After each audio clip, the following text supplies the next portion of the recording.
Welcome to the Casual Cinecast, powered by Cinelinx. My name is Chris, and joining me, as always, is Mike. How are you doing today, sir? I'm doing well. Ready to talk about some silent film. Yeah, and how to be safe, or priorities, really, so that the safety isn't last. And Good Justin, joke. This is going very well. Yeah. Justin, how are you doing? Any jokes for us? No jokes. Just want to say that if my voice sounds weird, it's because I had strep throat all last week and a little bit over the weekend. But I'm on the tail end of it. I think I'm better now. I think I sound normal. Yeah, you sound great. Better than normal, really. Yeah, throat hurts a little bit. You should have strep throat more often. Yeah. Oh. Well, if that's the ticket, if that'll make us, better, that much better, even 1% better, I will take strep throat. Okay, wow, that is dedication. We appreciate it, Justin. Yeah. It's all about the margins. Okay, so before we get into our Casually Criterion review, we will be talking about the upcoming Criterion announcements for June of 2019. Then we will be doing a feature review for Safety Last, directed by Fred Neumeier and Sam Taylor, aka Harold Lloyd. Yeah, starring Harold Lloyd at least. Yeah, is that what that means? You had a parentheses there, so I thought Sam Taylor was Harold Lloyd under an alias. Oh, no. No, sorry. I just was I was including it because he was the important name more so than the directors. That makes sense. Yeah. Starring Harold Lloyd, everyone knows that. Okay, anyway, spine number 662.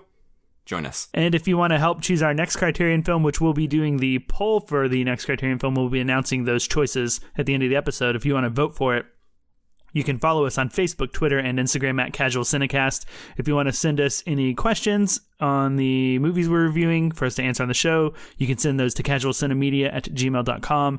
And then, of course, as always, don't forget to go into iTunes, give us a 5-star review, rate the show so that people can find it. And thank you in advance for doing that. Yeah, we appreciate it. All right, guys, are we ready to move into the announcements for June of 2019? Let's go. Let's do this. Criterion announcements. You on the mark.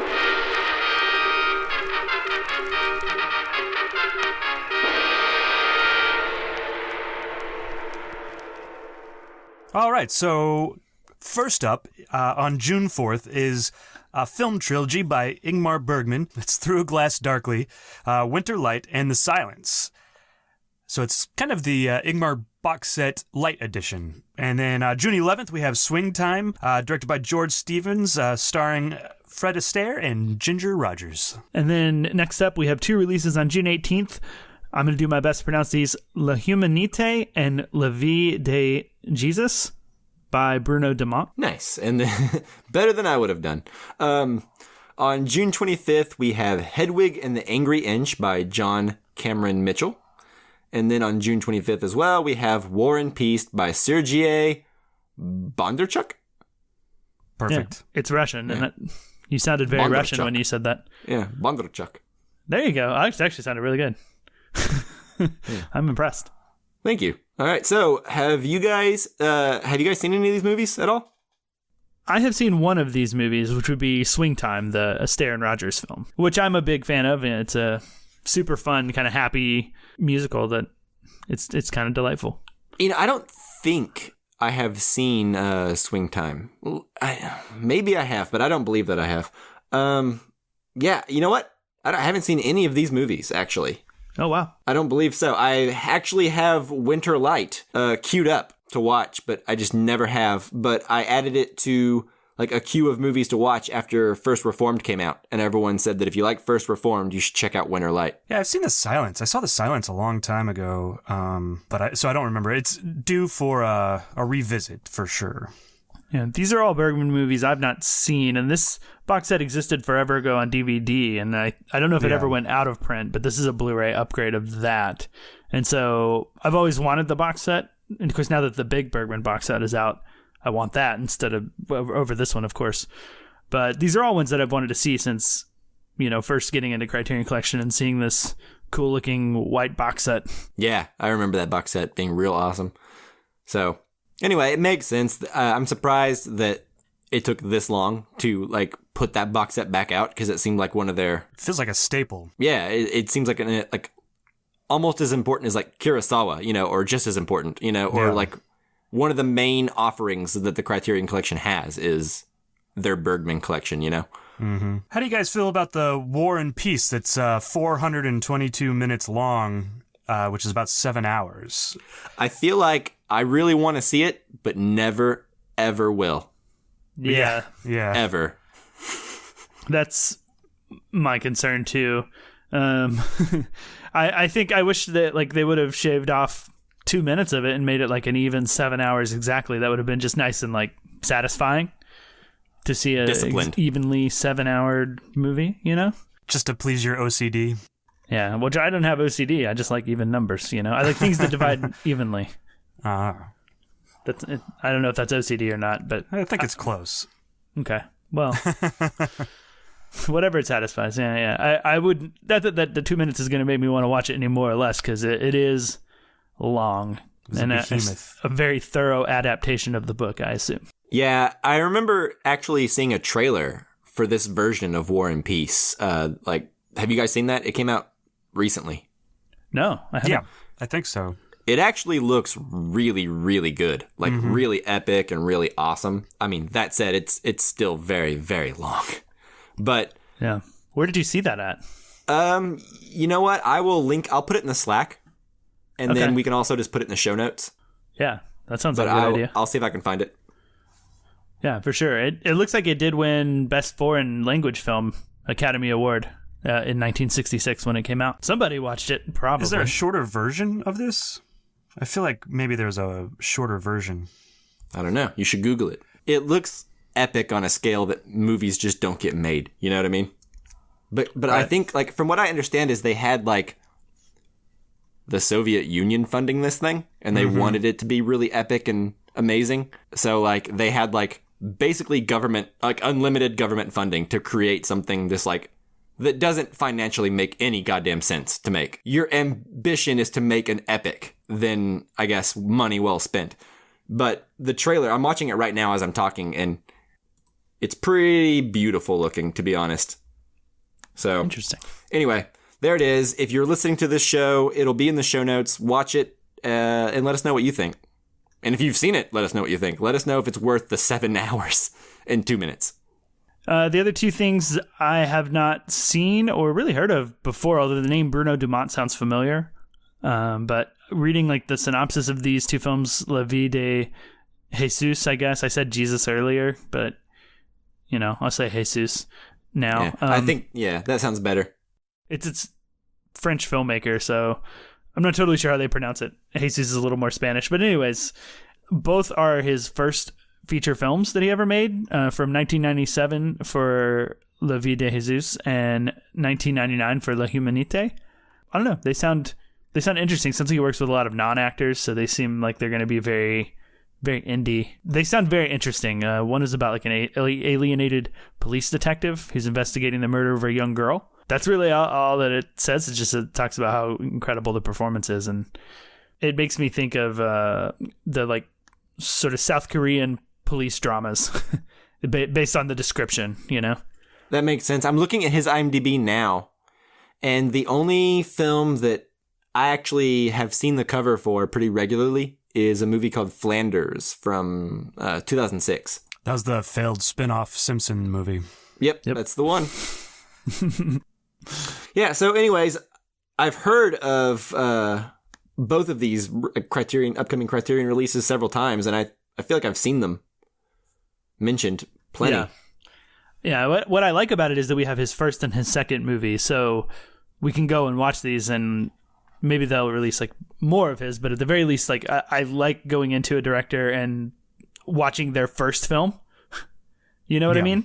Mm-hmm. Yeah. It's not just like somewhere in the middle, so that also piques my interest about these two releases. Okay, I'm actually reading the synopsis for La Humanité right now, and it sounds very depressing and not very fun to sit through, but hey, who knows? It's about a rape of a little girl.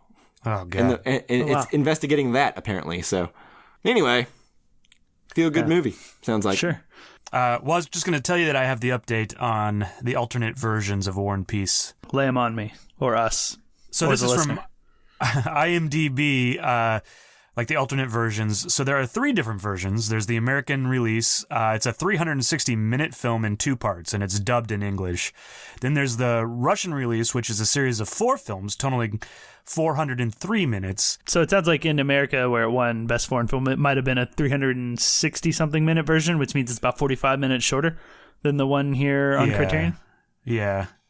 It doesn't show a third one, even though it says there's a third one. Says that film running time is 507 minutes, and it's a mistake due to the longer lengths of the 70 millimeter prints. Now that'd be a cool one to see in IMAX for 7 hours. Yeah, all in a row, nonstop. No bathroom breaks. I once read a review of Berlin Alexanderplatz, somebody watching that in the movie theater. And that's like I think it's even longer than 7 hours, but they talk about how they rationed out their peanuts throughout the movie so they wouldn't have to go to the bathroom and stuff, and what they had to eat. It was pretty awesome article. Anyways. More like a survival guide than an article, yeah. It sounds like. How to make it through Berlin Alexanderplatz in the theater. Cool. And of course, the last one we haven't talked about, Hedwig and the Angry Inch, is one I've wanted to see for a long time, especially, being like kind of a get into punk and being in a punk band in high school. This one always interested me. I just never saw it. Yeah, this is actually a film I have been having recommended to me since high school. One of my good friends in like junior year of high school would not shut up about this movie and talk about how great it was all the time. And I'm still hearing about it. So I guess I'm going to have to break down and see the damn thing eventually, because Hedwig and the Angry Inch does not appear to be going away. No, it's here to stay now that it's on Criterion for sure. Can't ignore it. It's going to be in my face a lot more from now on, considering we do a Criterion podcast. So, but yeah, this is one that I heard about in high school. Like I said, when I was into punk and stuff, and I was watching, SLC Punk and Empire Records and right. Suburbia, Richard Linklater's Suburbia, that sort of thing. That this film always popped up and just never got to it. So, but I guess now I don't know that I have any better reason to. Like, I don't know that it being on Criterion is a better reason to watch it, but it brings it more to my attention. Once it comes out, I'm gonna find a way to put it on one of my polls for the audience to vote on, and hopefully it will win, because I want to get this out of my way. It's kind of like a shame of mine that I haven't seen it, because I hear about it like literally all the time. Right. Yeah. It'll be on our one where we have a theme where we choose films with measurements of length in the title. Could we do that for Criterion? Is there enough? I don't know. Probably not. I'm sure there is 3. Yeah, there's got to be at least 3. Like, is My Left Foot on Criterion? That's not one. I don't know. That doesn't count. Because it's not about a foot in distance. Yeah, but it's sometimes you got to stretch these things to make them fit. Okay, are we ready to move into our feature review? Yeah, definitely. Mm-hmm. It's going to be the most boring bumper in the world. You're right.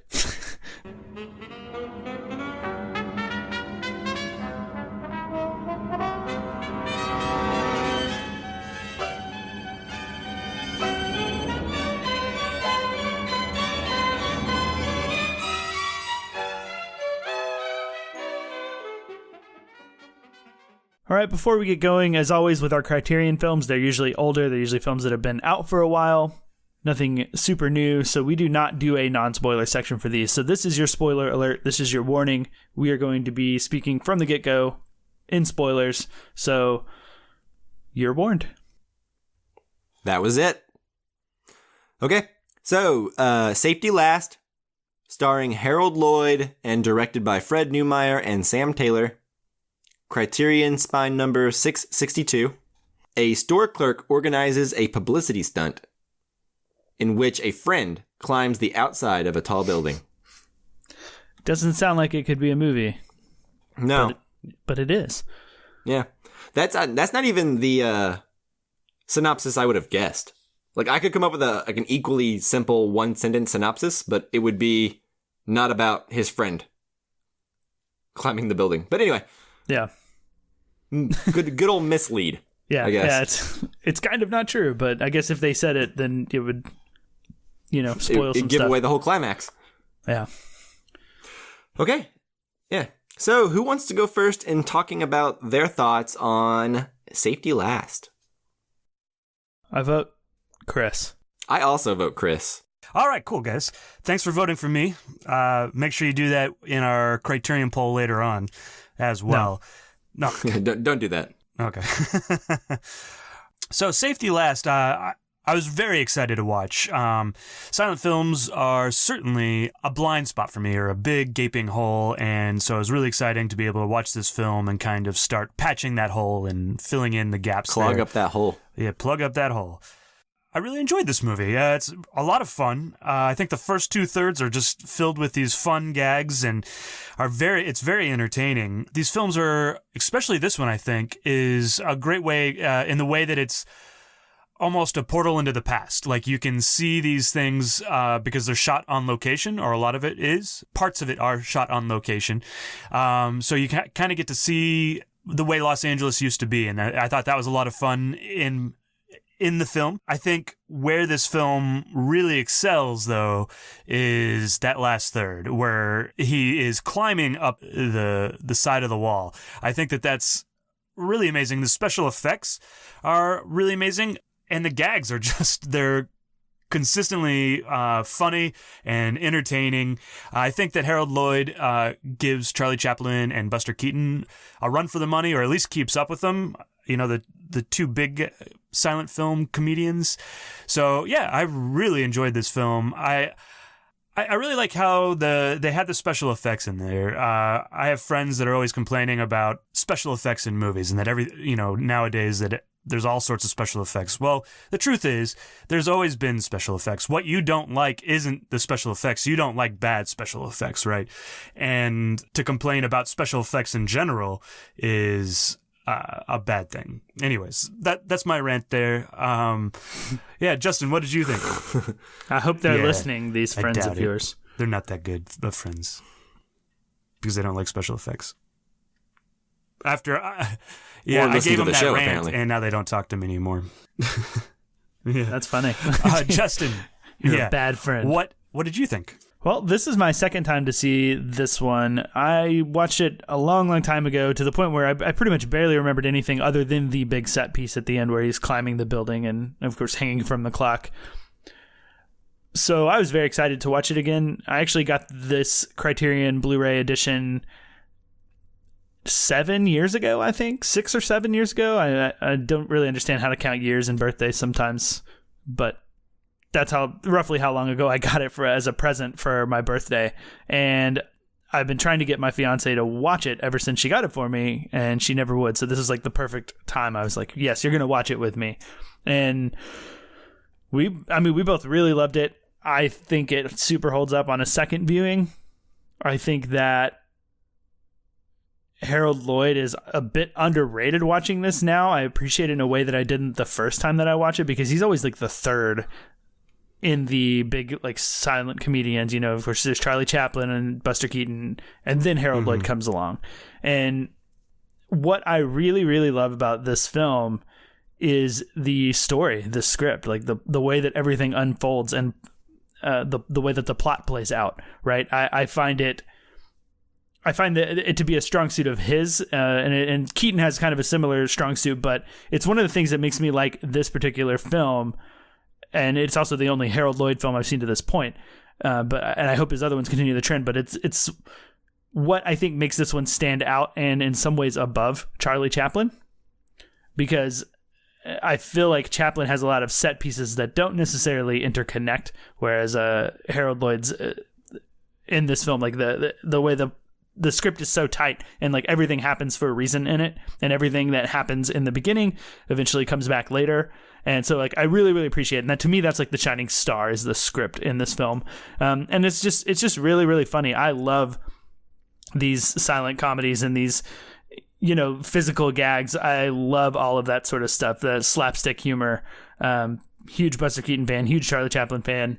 And it leaves me really, really wanting to explore more Harold Lloyd, because I think this film is truly great. Mike, what do you think? Yeah, echo everything you guys said. This is almost one of those famous movies that people have seen paid homage to in some form or another. even if they don't realize it. Like the classic hanging from a clock on the side of a building gag, you know? Of course, yeah. Yeah, we've seen that in so many movies, right? Like Hugo, Shanghai Nights, Back to the Future. Back to the Future. Yeah, those are just 3 off the top of my head. I'm sure I could think of like 10 more if I really put my mind to it. Yeah. The movie's only 73 minutes, safety last, which is very, very watchable. And I think personally, it's one of my favorite silent comedies that I have seen. It's my only Harold Lloyd movie so far. But of all the silent comedies I've seen from Keaton and Chaplin, this is up there with those, you know? I think that probably has something to do with Lloyd's character seeming less goofy than Chaplin, or like maybe less deadpan than Keaton. He's more of like an everyman, you know? Yeah. Which maybe isn't as funny, but at the same time, he seems like someone you can see More yourself relatable. as. Right. Which is a quality I find refreshing over the other two. Which, as I mentioned, isn't to say that I don't love those other two, right? Keaton and Chaplin are wonderful. Right. But it's nice to see a different voice, but still very distinctly silent comedy. There's always this excitement when watching like a slapstick comedy. And that's because like there's an element of danger and random unplanned stuff that can happen. Like so many clumsy movements or continuity errors. Or like Chris was saying, sometimes they're filmed, on real locations. Often they are. And you can kind of see a glimpse into the past of what people looked like, what people dressed like. The extras don't realize they're extras a lot of the times, you know? So a lot of this is very much like a window into the past because it was so unpolished, you know?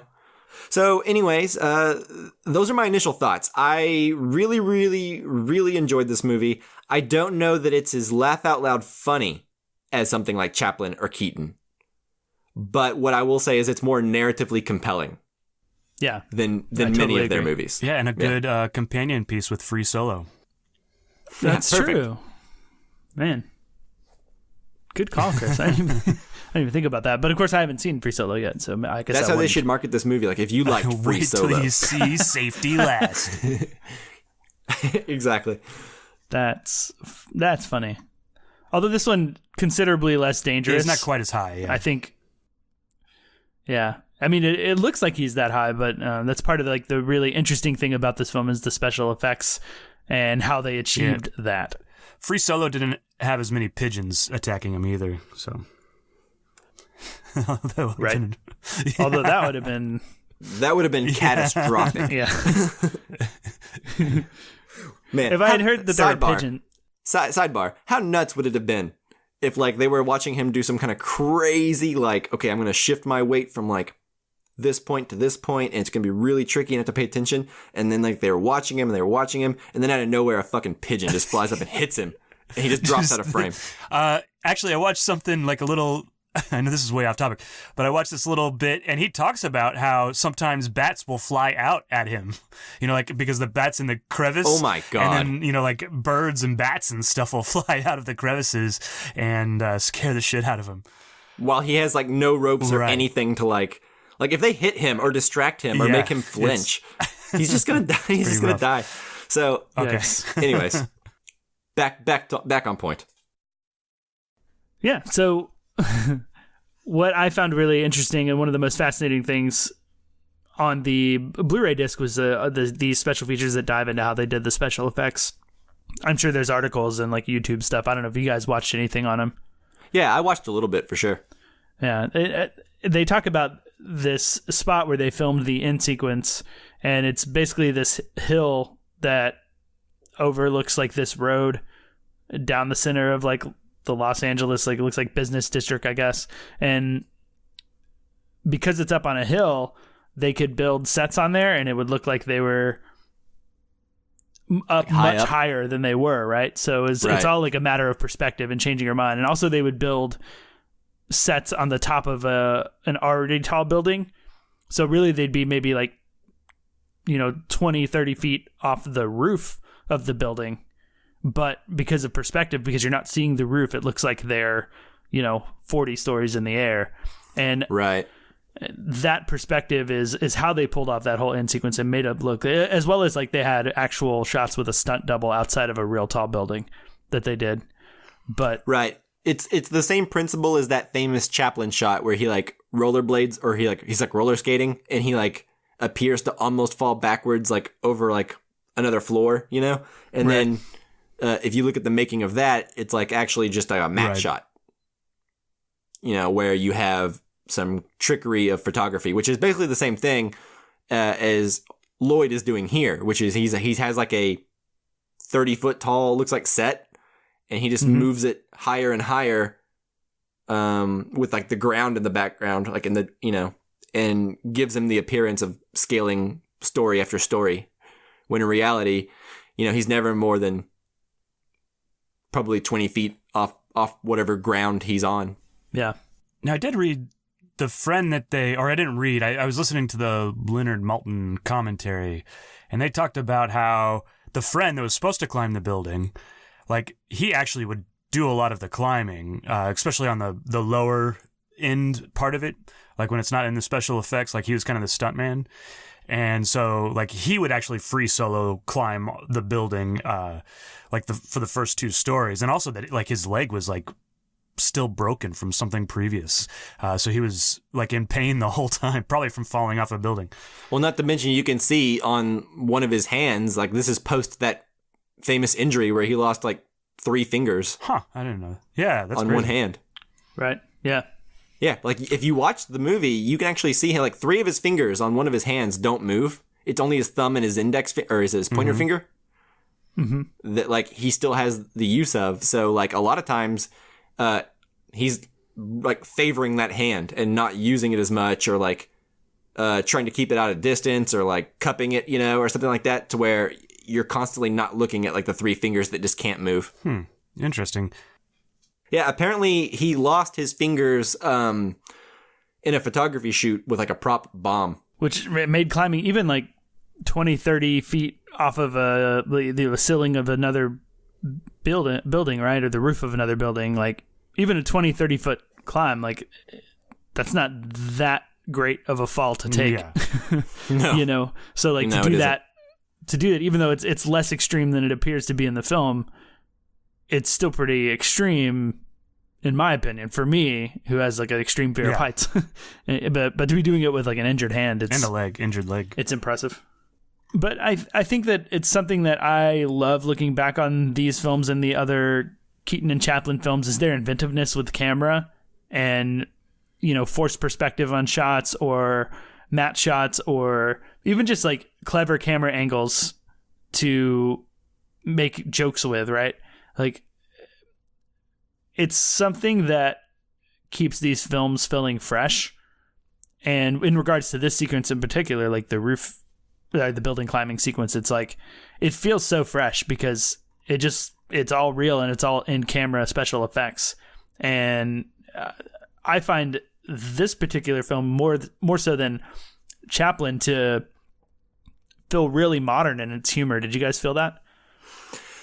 I agree. Yeah. Well, this feels more like a traditional template for a romantic comedy.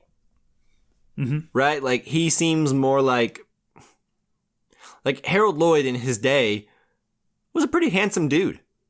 It looked like he wasn't goofy looking like Chaplin or Keaton, right? So he didn't have to be a clown. He could be, like I mentioned earlier, us thrown into a crazy circumstance where we want to impress a girl, Everyone can identify with that. It's like a simple romantic comedy staple, Yeah.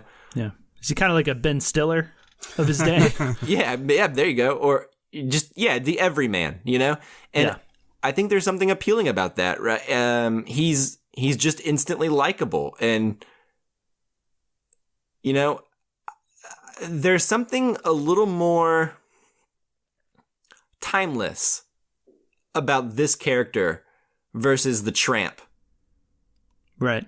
You know what I mean? Like the Tramp is very much an old thing. It's of its time. This just feels like, and I've only seen one movie from Harold Lloyd, so maybe I'm, being too generous.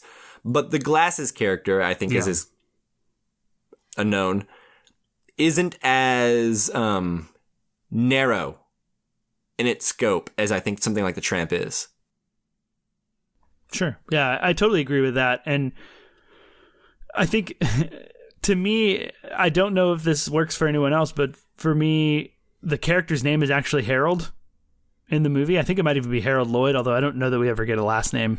Well, I think there's a check in the movie that's like that someone gives him a check, and on the check it actually just says Harold Lloyd. Yeah. So there's just something kind of psychological, because we do this a lot when we talk about movies, and especially, on this show, we do it a lot where we just refer to the actor as opposed to their character name.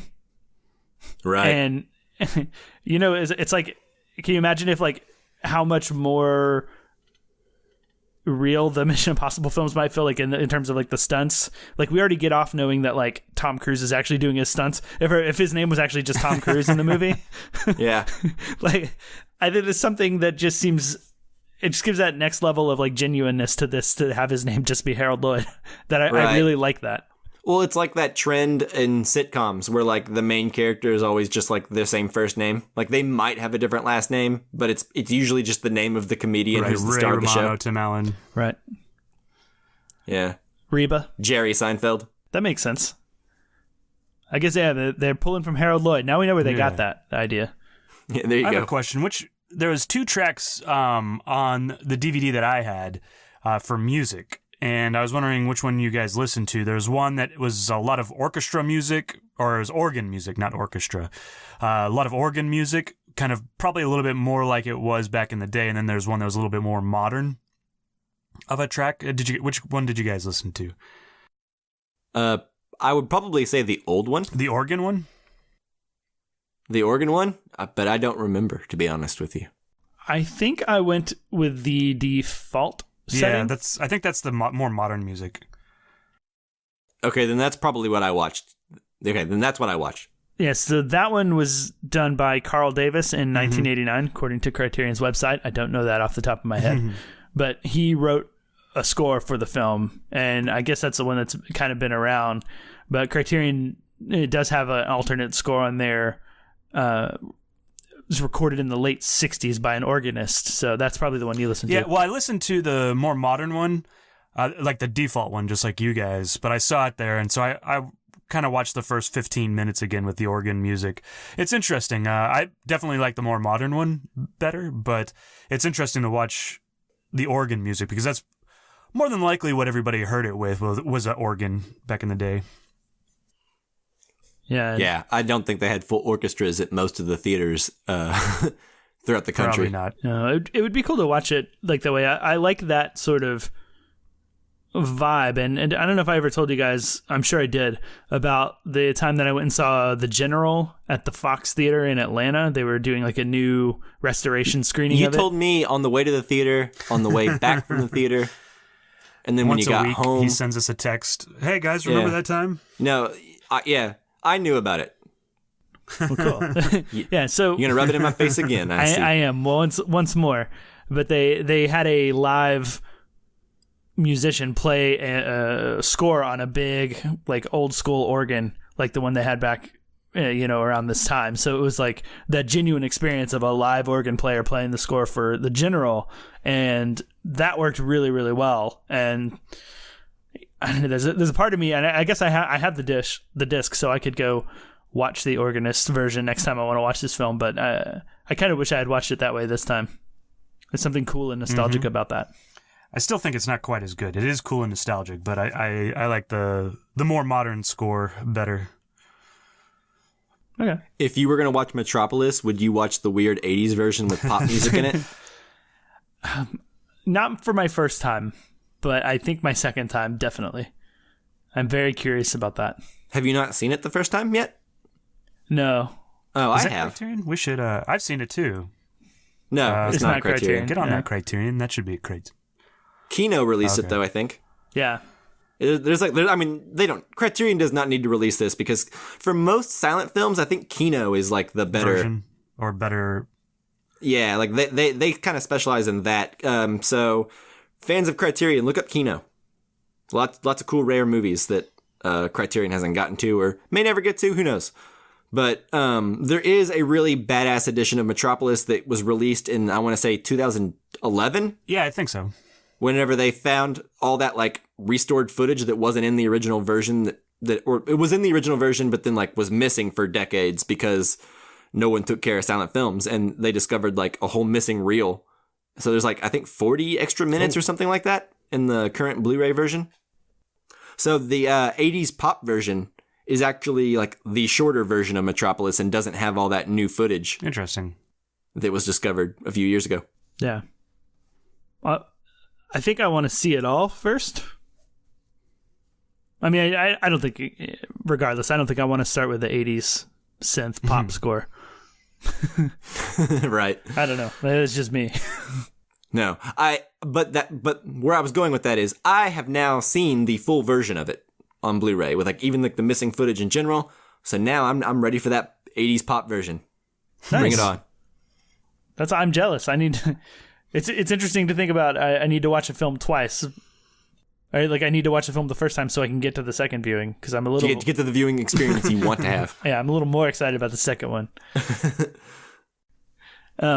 One thing, and this is maybe a negative, I'm going to ask you guys how you feel, but if I had to make a complaint about this movie, and it goes along with the sort of script thing about how much story and plot is packed into the film, I think it leans a little too heavily on title cards, because I felt like, in comparison to at least Keaton and Chaplin as well, from what I remember, there's a lot of title cards and a lot of like reading of dialogue in this film, and to me it's always something that kind of grinds these films to a halt a little bit. I mean, yes and no. I think I see what you're saying, but also I think that comes with what we were saying earlier, which is that like the Glasses character and Harold Lloyd isn't as much of a clown as Chaplin or Keaton. He's not as much of a daredevil. Like, he's not going to put his life at risk. He's going to plan it out methodically. Granted, those guys did too, but they were also putting their lives at risk a lot more than it seems like Harold Lloyd wanted to. In Roger Ebert's review of Safety Last, he talks about how Harold Lloyd didn't have that same drive, like that mad genius that Keaton and Chaplin did, that just drove them to be inventive and creative. Like, Harold Lloyd had to set out to teach himself every skill he had. You know, it didn't come to him as naturally. So I think that comes with what we were saying earlier, which is that like he's not as much of a clown, but the narrative is more compelling than something like The Gold Rush or, in my opinion, like Modern Times, you know? Yeah. I love those movies, but I think this is a more interesting movie, and I wanted to see the end more than I do in a lot of like silent comedies where it's just kind of like one vignette after another. So the title cards are kind of more a result of the... They're necessary. Of the story, like telling the story, so... Right. A more story-based narrative. And they're not necessarily miming what they want. Right. It's not just like you walk up to a brand new character, you don't need to know what they're saying because it's a new character and it's all just, you know, slapstick. There is that there for sure, and it wouldn't work without it. But I think that's just the difference. You know, it may be better, it may be worse, but I think that's just a difference between Harold Lloyd and what I've noticed from the other two that we keep bringing up. Yeah, I think I kind of like the efficiency and the idea of the silent film as not having to lean on words. And I think it's a bit of a principle thing and something I'm not used to, you know, like this being my first Harold Lloyd. And I think that it's not bad, ultimately.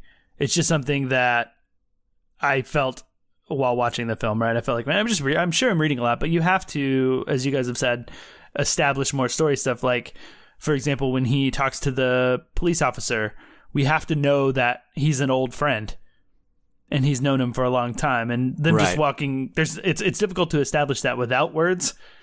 And maybe in that case, it's the most efficient way to get on with it is to establish it through words. But yeah, just something I wanted to point out, as I think it's definitely a difference between Lloyd and Chaplin. Well, I haven't Keaton. seen a lot of silent film dramas. I would imagine that there's a lot more title cards in a drama than there is in a comedy, right? Generally, I mean, not always, but like, I guess it just depends. Yeah, I don't necessarily remember the experience of reading a ton of title cards in any of the silent dramas I've seen. I feel like maybe Birth of a Nation had a lot of cards in there, but that's also because it's like a 3-hour movie. Yeah. Yeah, it's undoubtedly probably has more than this 73-minute movie. I feel like the Cabinet of Dr. Caligari has a fair share, but maybe not. I know there's lots of crazy elaborate sets. Yeah. Yeah, there's plenty to look at. Anyway, I don't know. You know what? I'm nowhere near an expert Yeah. on silent films, so I don't even want to speculate. Yeah, but we can't talk about the plot, though. I think things that I really liked is like the policeman thing that he sets up and it happens, and it kind of seemed at first to me like a little bit of, oh, they're going to get in trouble with the law. But the fact that later on when they're doing the climb, like that factors into the whole end scene, and it's kind of what sparks the whole end scene, but it's something we set up, 40 minutes earlier, 45 minutes earlier. And I really appreciated that about this movie, is just the tight writing, the tight script. Yeah, the idea of not wasting any time. Like every little tangent and sidebar you go on in this film pays off in the end, which isn't always the case for some of the other silent comedies that I've seen, right? Like a lot of times they're very vignette oriented, where like you kind of go from one event to another and it is kind of strung together through editing. Right. I think I'm not an expert either, but from what I remember, Keaton is really good at doing these like long chains of events that like one lead into another, and Chaplin is like very vignetted, right? Like Chaplin's stuff kind of stands on its own and isn't necessarily connected or caused by the thing before it. But this one, it's not necessarily a chain of events that like one leads directly into the other. It's just a lot of different elements that happen over like a couple of days. Right. And then calling back on certain elements from earlier. Exactly. Right? It's a little bit more intertwining and interweaving. And yeah, there's callbacks and reoccurrences of characters we met before, which isn't quite the same as what Keaton does. Right. There's an efficiency to it that is admirable, like on a script writing level. Sidebar, have you guys made the mistake of looking for Harold Lloyd on IMDb and then coming up with the actor Harry Lloyd? Isn't that the guy from Dumb and Dumber? Game of Thrones? No, Harry and Lloyd are that's the two guys together, names of You're right. the guys. No, Yeah. Harry Lloyd, he was Viserys on Game of Thrones. The first season, her brother, little guy with the weaselly fit. Yeah, no, he's not bald head. What show are you watching? Oh, yeah, he was in, yeah. He was a Yeah, Targaryen. I know who he is now. I can't spoil what happens to him because Justin hasn't seen the show, but He was something in Doctor happens Who. to him.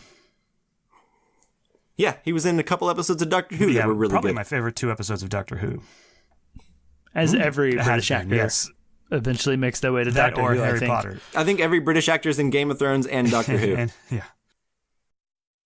Fact. We just made a fact right now, everybody. In the mentioning of that, do we think that Dumb and Dumber, Jim Carrey and Jeff Daniels being called Harry and Lloyd is an homage to Harry Lloyd? Harold Lloyd?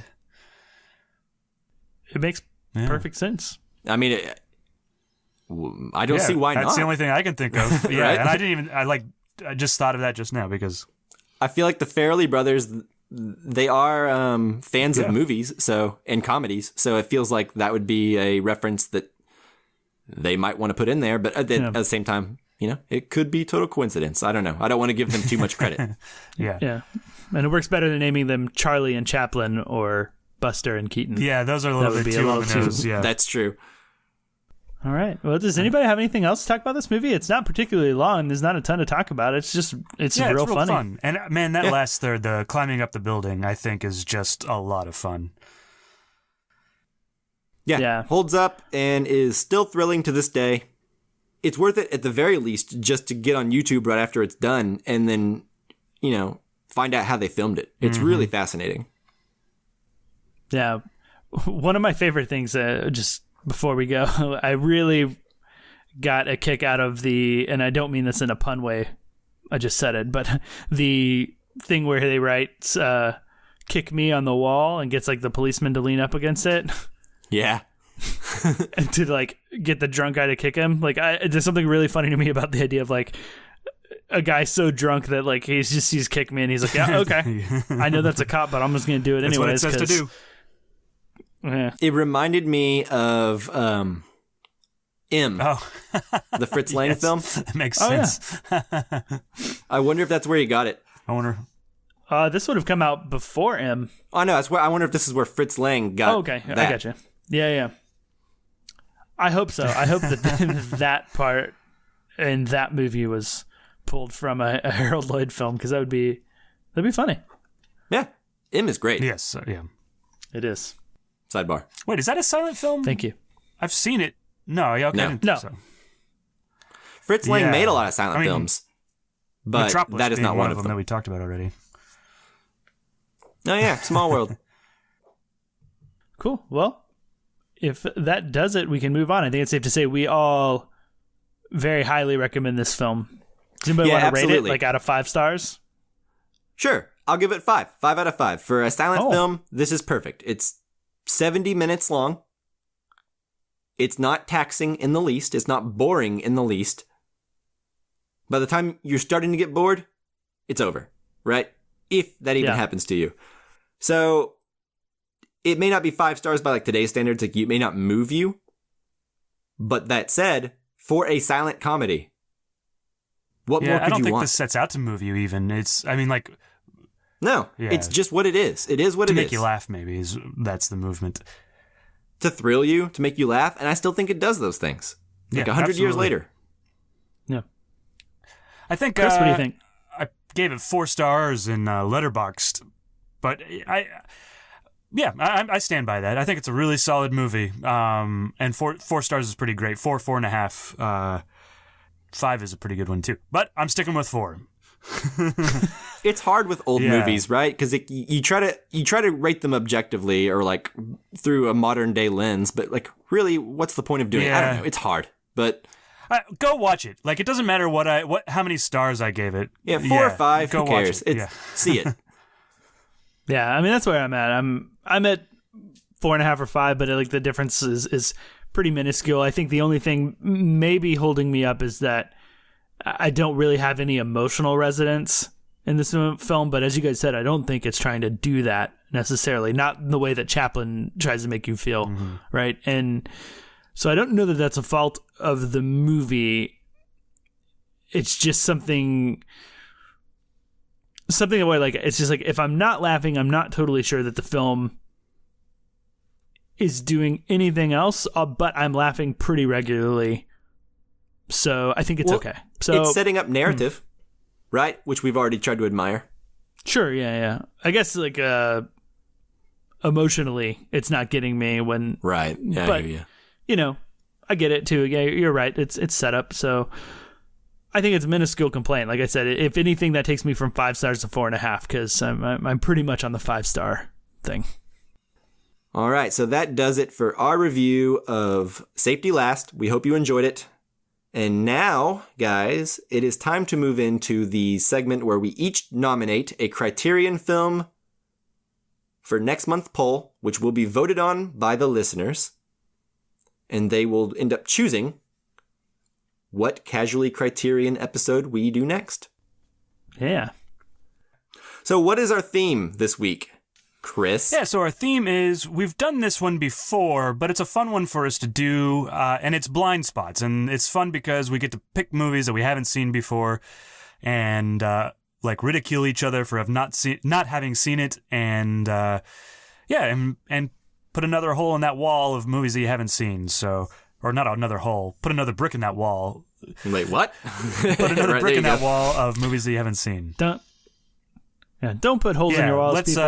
Let's put bricks in these. Not smart. Although maybe the wall metaphor isn't very good in this political world. No, it's going great. It's going perfect. Yeah. All right. So, Mike, do you want to go with your pick first? Sure. So, this is a film that has been plaguing me for quite some time. I have seen many other films from this director, some of which I love, some of which I don't, but all of which have been memorable and epic. And And that director is David Lean, and the film is Brief Encounter. That is a typo. I almost had Brief Encounter Spine, but that's because I didn't format it correctly. It's actually Spine number 76 from the Criterion Collection. 1945. This is probably David Lean's most famous film that isn't like one of those 60s epics. Right. This is like a romance, and to be honest, I don't even know much more about it because I still haven't seen it. But it comes up in all these like bests of lists, and it just is my shame that I haven't seen it yet. Have either of you guys ever watched Brief Encounter? Nope, but it's been on my list forever. It's one that I've always wanted to see. So, if this one wins, it's also taking care of a blind spot for me. So, yeah. What about you, Chris? It's also a blind spot. I didn't realize it was written by Noel Coward. I like Noel Coward. Neil Coward. It wasn't written by Neil Coward either. But yeah, it's definitely it's an empty spot for me, and I'm excited to, if it wins, to watch it. So it sounds like this is the best one to vote for efficiency's sake. Yeah, take care of one for all three of us. I think that Justin's, which we'll find out here soon, will also take care of all three of us, won't it? Maybe. I think so. On that note, Justin, why don't you tell us your movie? Sure. So the one that I'm going with is one that I've also wanted to see forever, never have. I wanted to see a lot more of this guy's films in general, but the film is 1979's Stalker from Andrei Tarkovsky. And this is spine number 888. Ooh. From the Criterion Collection. And the Tarkovsky film I have seen is Solaris. Yeah. Me too. Which is fantastic, and I absolutely love it. And this seems very similar in terms of everything I know about it, which is very little. Like, basically what I've read is it's kind of a sort of post-apocalyptic world, and that's basically all I know. I don't really know anything else. Yeah, but you told me so much more than I already knew just then.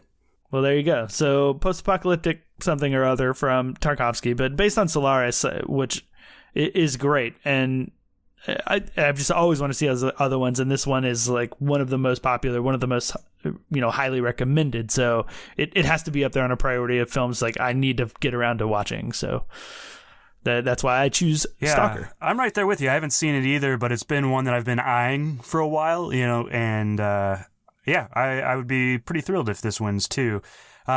Mike, would this take care of all three of us, blind spot, or have you seen it? Nice.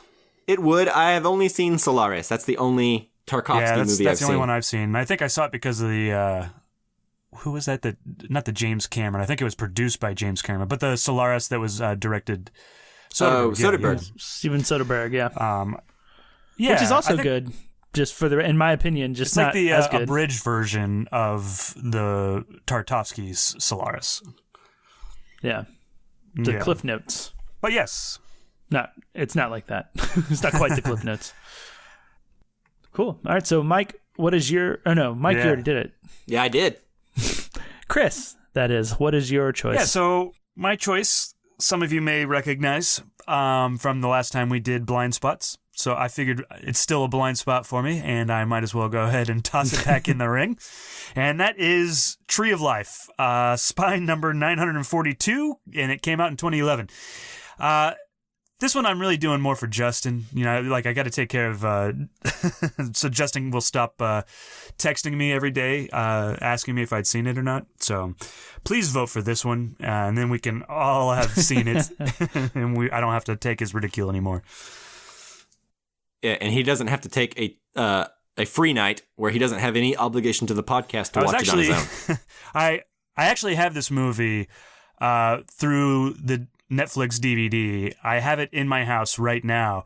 Last week... Do you have the DVD or Blu-ray? Oh, good. Close one. Is it the Criterion or is it the one, original version?